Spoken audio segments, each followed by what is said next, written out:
Mega Lifeline tonight! It was canceled.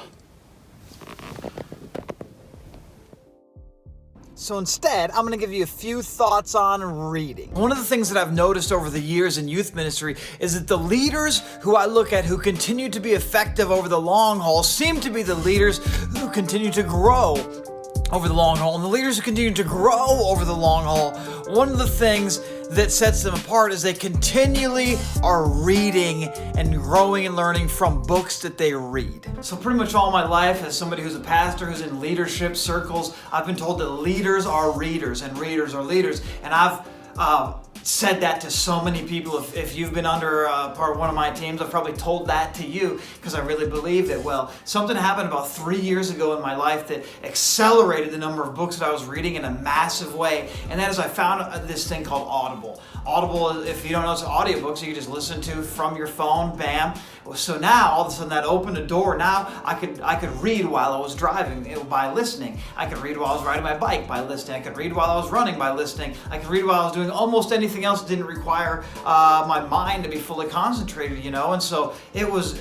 What happened is I actually set some goals, and then my reading level went from like 5 or 10 books a year, whoosh, to like 50 books a year over the last 3 years. And it's been incredible how much I've been able to learn, how much I've been able to take in, how much I've been able to explore even new things that I was interested in before, just didn't have time to learn about through reading of books via Audible. And so I want to take a second to really challenge you that reading books is one of the best things that you can do to grow as a leader and to grow as a youth pastor. And whether you're a 20-year-old youth pastor, 30-year-old, 40-year-old, 70-year-old, I believe we can all be growing. And I believe one of the things that's helped me to stay in the game up to 40 years is going to continue to keep me in the game beyond is the fact that I've continued to learn and grow, and books are one of the number one catalysts to causing that to happen in my life. And so let me challenge you, let me encourage you, if you're not already a big reader, figure out a way to become a big reader, because it's going to make a huge difference in your life and in your leadership and in a lot of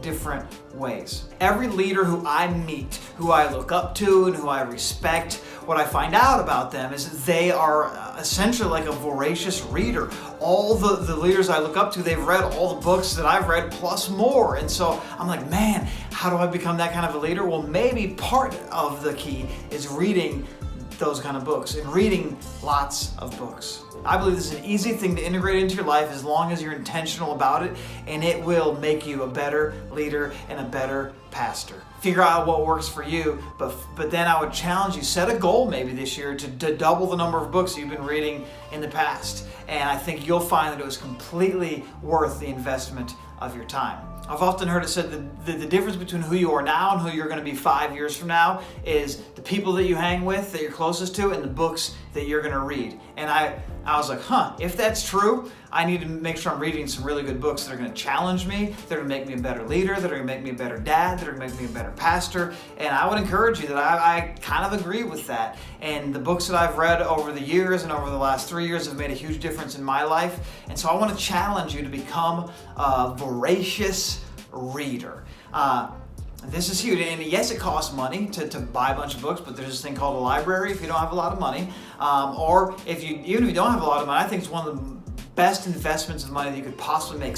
Most books, somebody spent years and years of their life putting together the content of that book, and then you have a couple hours, you get to read that thing, and so you're getting like 10 years of somebody's life in a couple hour span, and that's huge. I learned the value of books recently. I was at a conference, and one of the guys speaking, I had just recently finished reading his book, and so I was excited to go and hear him speak, and so I went to his breakout session, and I was actually kind of disappointed because what happened is that during the breakout session, he essentially just gave the message of the book that he had just written, that I had just read. The problem was he gave the book, but way less detail and way less content because he only had 45 minutes to do it. You know, the book was like 7 hours, and he gave it in a 45-minute talk, and so I'm like, well, everything he said, I literally just read in his book. What was the point of me even going to that? And at that point, it dawned on me, at most conferences, you could get the content that these speakers are bringing just by buying all their most recent books. And it's probably going to be way cheaper, and you're going to get way more out of it than you would just going to a 1 day, 2 day, 3 day conference. And so I've been learning more and more. There's huge value in books. And so over the next couple of weeks, I'm going to be making a bunch of videos that are going to give you my recommendations of my top books, best books I've read over the last 3 years as well as over the last 20 years that have helped me to become who I am as a youth pastor, to help me to grow as a pastor, to grow as a communicator, to grow as a dad. And so I'm going to share with you all of my best recommendations so you don't have to waste your time reading books that aren't actually good.